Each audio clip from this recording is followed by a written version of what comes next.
Be ready. 5 seconds. Start.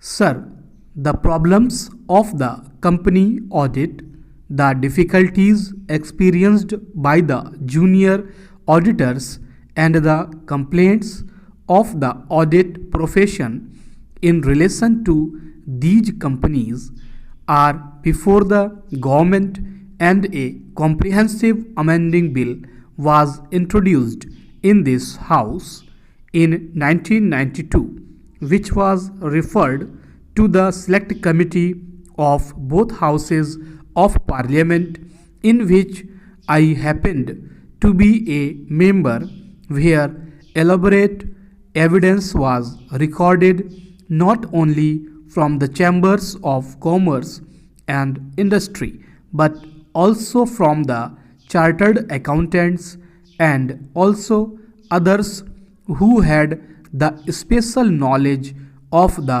working of the companies.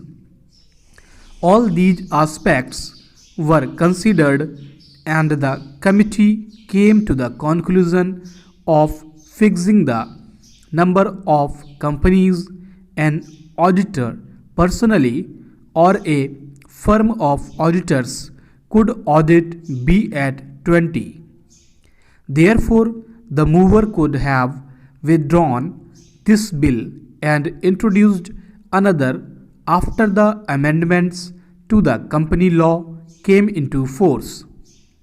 One of the reasons advanced by the mover is that the social concept should be introduced into auditing, by which perhaps he means that there should be dispersal of audit work among the thousands of members of the audit profession. I respectfully submit that this is not possible. No work can be distributed because some auditors have little work or are starving, and some work should be given to them. This is not possible. An auditor, like a lawyer or a doctor, should have a reputation which would enable him to get the work of audit of a company. Naturally, companies would select auditors or firms of auditors who have a reputation in their profession. Therefore, it is not possible to introduce the social concept in auditing in fixing the numbers of companies. A firm of auditors should be allowed to audit under the Act. His second point is that monopoly should be broken.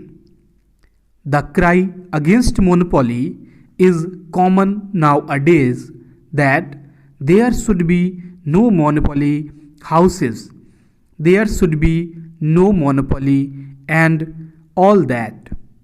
If an auditor has attracted the audit work of a number of companies to himself, how can you say it is a monopoly? When an auditor has no work because he has not earned a reputation in the field, how can there be a complaint that he is not occupied? This happens in every profession.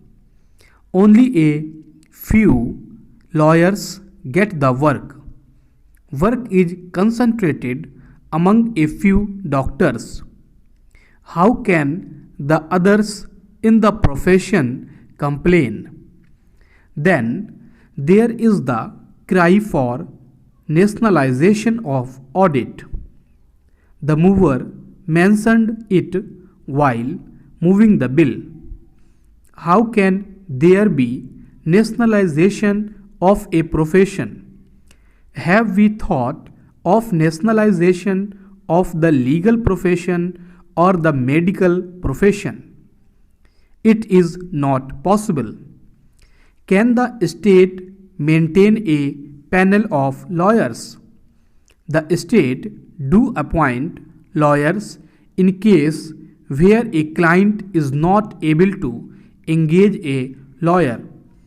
But no government, no state can maintain a panel of lawyers, doctors, and so on to look to the needy. It is not a workable proposition. Nationalization may be a good slogan, but it does not work in relation to certain profession in which the success of an individual depends on his own merit. Another point urged by the mover was that an auditor should be changed every 2 or 3 years. His main complaint is that an auditor or firm of auditors auditing the accounts of a particular company for a number of years may act in conclusion with the firm and may not do the auditing faithfully or correctly, that he may be hand in glove with the company and its directors. In such cases, where a chartered accountant is found to be guilty of misconduct, there are provisions in the Chartered Accountants Act under which action can be taken against him. It takes 2 to 3 years for an auditor to understand the working of a company.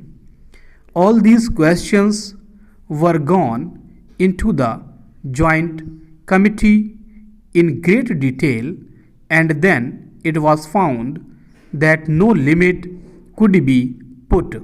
Though the number of companies an auditor could audit could be limited, the period during which he should be allowed to audit a company was not found to be capable of limitation as feasible, and that was why it was rejected.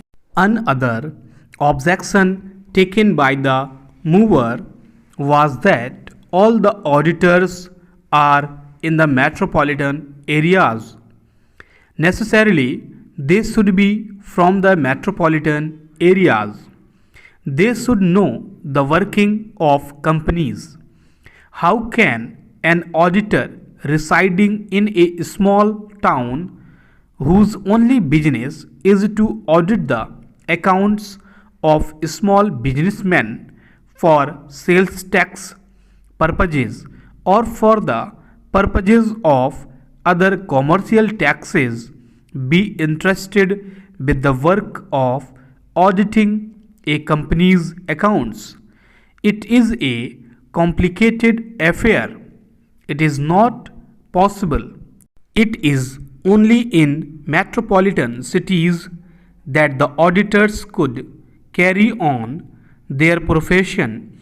They get the whole time experience of accounts of the companies. About costing also, I think the company law board can order an inquiry into the cost of production in a company. I think all those provisions have been made after elaborate discussion.